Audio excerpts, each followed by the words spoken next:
Et salut à tous, j'espère que vous allez bien. Alors aujourd'hui on va faire un petit tour vite fait du côté de l'actu parce qu'il y a quelques petites news côté processeur aujourd'hui qui me paraissent assez intéressantes. On y va, c'est parti.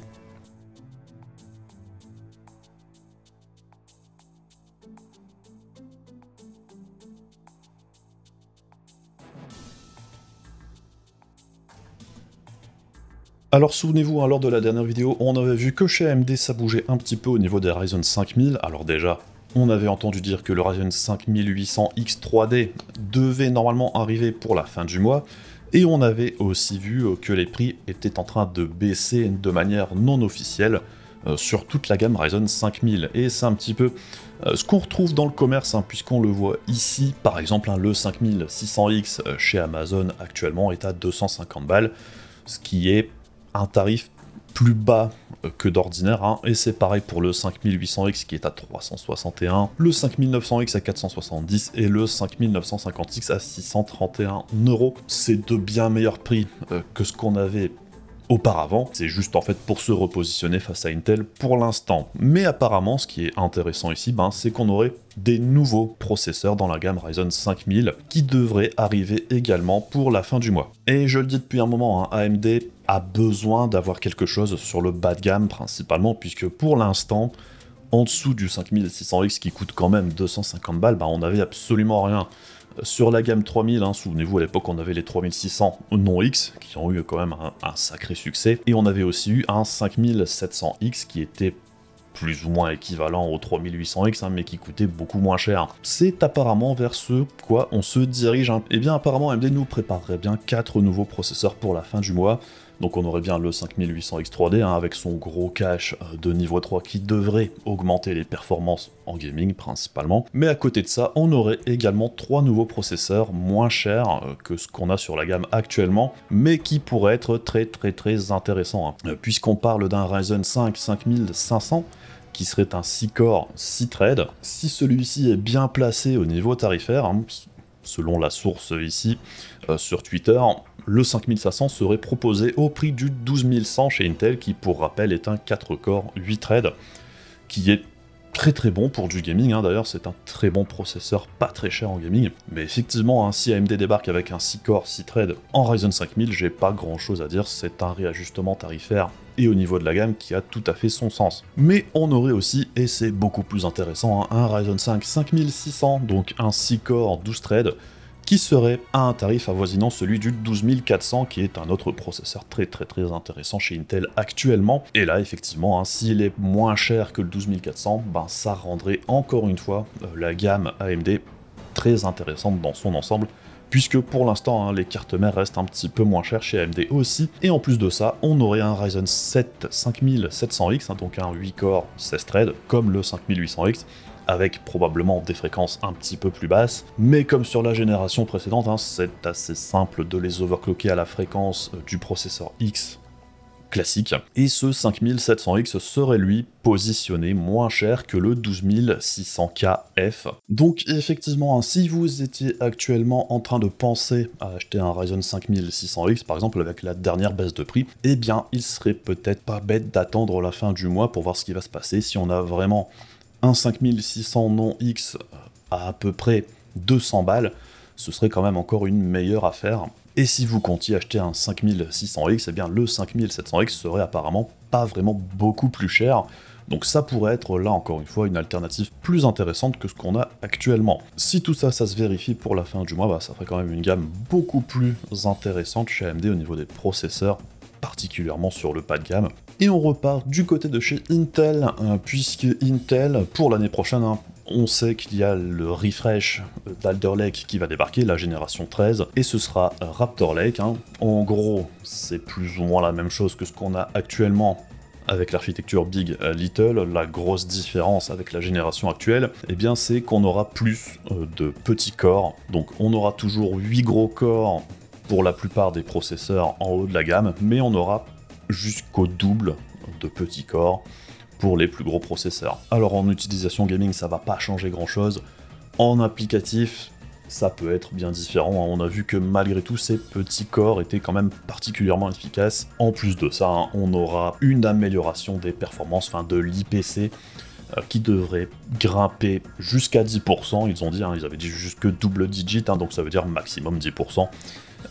Ça veut dire la plupart du temps moins. Mais bon, c'est pas trop le propos ici, c'est que comme à son habitude, Intel va proposer un nouveau chipset avec cette nouvelle série de processeurs. Et apparemment, Intel mettrait la pression sur les partenaires pour que, justement, ils ne proposent pas de carte mère ou moins de carte mère en DDR4 par rapport à ce qui se passe actuellement. Puisque oui, je l'avais déjà dit auparavant, mais il est peut-être nécessaire de le rappeler, la future génération Raptor Lake chez Intel sera toujours compatible avec les cartes mères actuelles, et aussi compatible DDR4. Alors apparemment, la raison évoquée ici, c'est plus une histoire de BIOS qui sera un petit peu plus chiant à coder pour la DDR4 et la DDR5, qui sont un petit peu différents. Bon, une histoire de gros sous comme d'habitude, et Intel voudrait mettre la pression pour accélérer le passage à la DDR5. Bon, la DDR5, on y viendra, ça c'est pas un problème. Le gros souci, c'est que la DDR5 actuellement, ça coûte toujours très très cher, là où la DDR4 est quand même beaucoup plus accessible, elle est même à un tarif vraiment très bas actuellement. En utilisation, la plupart du temps, la différence entre la DDR4 et la DDR5 est pas flagrante, pour l'instant.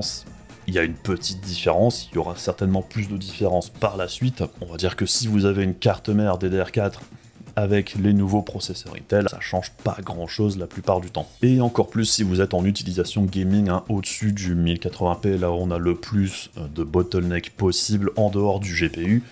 Si vous êtes au-dessus, la plupart du temps, ça changera que pouic, ou vraiment quelques pourcentages par-ci par-là, mais c'est vraiment anecdotique et ça vaut certainement pas le prix que coûte la DDR5 actuellement. Donc bon, on sait que pour la fin de l'année, on a Intel du coup qui va ressortir une nouvelle série de chipsets en DDR5, et on a aussi l'arrivée d'AMD avec la M5 qui lui sera uniquement DDR5. Très clairement, on est sur la transition DDR4 DDR5. Le gros souci, c'est l'approvisionnement en DDR5 qui pour l'instant est encore problématique, et si on a deux nouvelles générations de processeurs qui débarquent pour la fin de l'année avec une forte demande sur la DDR5, faut espérer que les stocks tiennent le coup. Personnellement, un DDR4 ou DDR5, je m'en fous tant que les tarifs sont intéressants.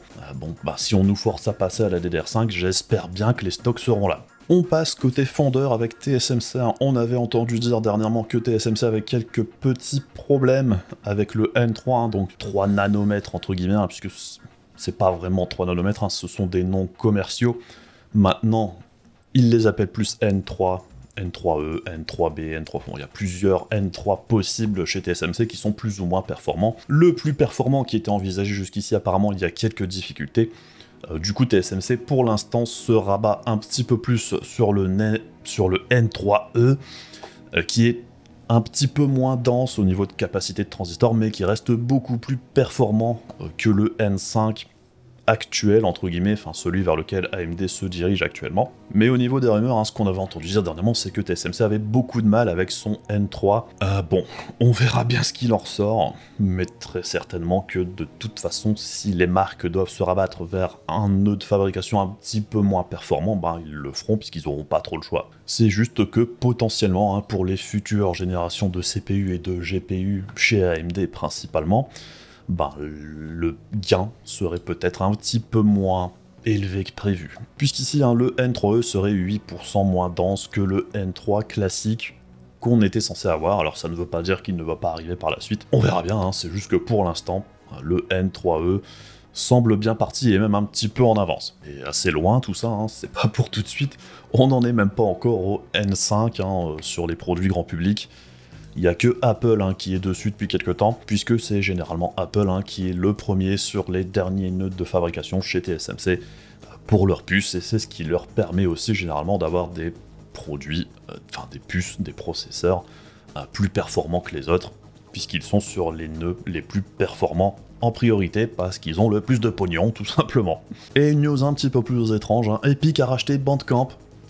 Bon, je sais pas ce qu'ils veulent en faire, mais c'était assez surprenant. Alors j'avoue, je comprends pas trop le move ou le lien, mais ce serait pour faire un marketplace peut-être un petit peu plus global. Putain, je sais plus parler. Il y a peut-être un intérêt pour Epic dans l'histoire qu'on verra apparaître plus tard, un lien quelconque avec les moteurs, j'en sais rien, je sais pas ce qu'ils foutent. Mais bon, ils l'ont racheté, pourquoi pas. Et pour terminer, hein, la dernière fois, dans la dernière vidéo, on avait aussi parlé du hack d'NVIDIA et des fuites qu'on avait eues principalement au niveau des specs des futures puces pour les RTX 4000. Eh bien, apparemment, hein, le même groupe de hacking aurait aussi sévi chez Samsung. Ça nous intéresse peut-être un petit peu moins, mais faut pas oublier que Samsung, par exemple, produisent les puces d'NVIDIA actuellement. Donc ce serait peut-être une façon de savoir indirectement ce qui pourrait se passer chez Samsung si c'est la partie fonderie qui est concernée, puisque Samsung c'est une énorme boîte, hein, on ne sait pas trop ce qu'ils ont dégoté ici. Au niveau du hack, on pourrait peut-être glaner quelques infos intéressantes à droite à gauche, on verra bien. Puisque bon, ils ont fait un teaser, entre guillemets, de ce qu'ils ont dégoté chez Samsung, alors il y a peut-être d'autres trucs, ça semble plus concerner tout ce qui est mobile et serveur, hein, pas forcément la division fonderie.